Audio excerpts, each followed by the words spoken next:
మేము ఊరికి వెళ్ళిన నెక్స్ట్ డే వరి నాట్లు వేయడం కోసమని పొలంలో కరిగెట్ట చేయించడానికి ట్రాక్టర్ తెప్పించారు. నేను ఆ ట్రాక్టర్ మీద ఎక్కి ఫోటోలకు పోజులు ఇస్తున్నాను అనమాట.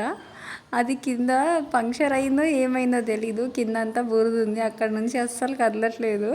ట్రాక్టర్ వేరే వాళ్ళది, రెంట్కి తెప్పించారు పొలంలో కరిగెట్ట చేయించడానికి. నేను నాతో పాటు మా చిన్నుడు ఇద్దరం కూర్చొని టైంపాస్ చేసాం కాసేపు ట్రాక్టర్ మీద. వెదర్ అయితే చాలా బాగుండింది ఆ రోజు, కూల్గా క్లౌడీగా. వీడు కూర్చున్నాడు కానీ దిగమంటే అస్సలు దిగట్లేదు. ట్రాక్టర్ మీద కూర్చోవడం వాడు ఫస్ట్ టైం అనమాట. కొత్తగా అనిపిస్తుంది వాడికి. బాగా ఎంజాయ్ చేశాడు కాసేపు. తర్వాత ఇక్కడ చిన్న ఆవు దూడ, దాన్ని కట్టేసిన దగ్గర కాకుండా వేరే దగ్గరికి వెళ్ళి గడ్డి మేస్తుంది. దానికోసం అని మా బావ చిన్నోడు దాని వెనకాలనే పరిగెడుతున్నాడు. అది మాత్రం ఎంతకి దొరకట్లేదు వాళ్ళకి. బురదలో గంతులు వేసుకుంటే ఎగురుతుంది, వీళ్ళేమో దాని వెనకాలే పరిగెడుతున్నారు ఇద్దరు. చిన్నోడు వాళ్ళ డాడీ భుజాల మీద కూర్చొని బాగా ఎంజాయ్ చేస్తున్నాడు వెదర్ని. మా ఊర్లో జనాలు తక్కువ, పొలాలు ఎక్కువ అన్నమాట. కొన్ని ఇళ్ళు మాత్రమే ఉంటాయి, కానీ వెదర్ మాత్రం సూపర్ ఉంటుంది. అస్సలు అక్కడికి వెళ్తే మళ్ళీ సిటీకి తిరిగి రావాలనిపించదు, అంత బాగుంటుంది. ఇల్లు పక్కనే పొలాలు, చల్లని పైరగాలి, బోరు, ఇంకా ఆవులు, గేదెలు, కోళ్ళు, లేగదూడలు, మేకలు, ఇలా చాలానే ఉంటాయి. ఇక్కడ చల్లని వెదర్కి చల్లని వాటర్లో బోర్ కింద కాసేపు తడుద్దామని వచ్చాము. కానీ అస్సలు చిన్నోడు తడవనివ్వట్లేదు, తనే తడుస్తున్నానని గొడవ చేస్తున్నాడు.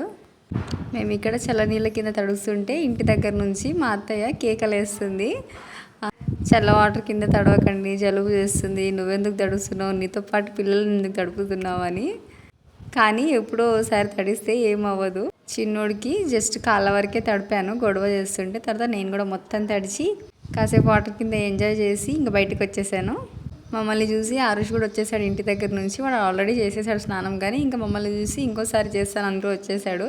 కానీ ఇంకా మా స్నానాలు అయిపోయాయి కాబట్టి ఇంక ఇంటికి వెళ్ళిపోతున్నాము. అలవాటు లేని వాళ్ళకి పొలాల ఒడ్ల మీద నడవడం అస్సలు రాదు. ఎక్కడ కింద పడతామో ఏమో. చిన్నోని ఎత్తుకొని ఉన్నాను. మేము వెళ్ళే దారికి అడ్డంగా బర్రె వచ్చి నిలబడింది. నాకేమో భయం వేస్తుంది వెళ్ళాలంటే. మా బావని పిలుస్తున్నాను, ఎంత పిలిచినా రావట్లేదు. ఇంకా కాసేపు వెయిట్ చేసి దాని పక్క నుంచి వెళ్ళిపోయాము ఇంటికి.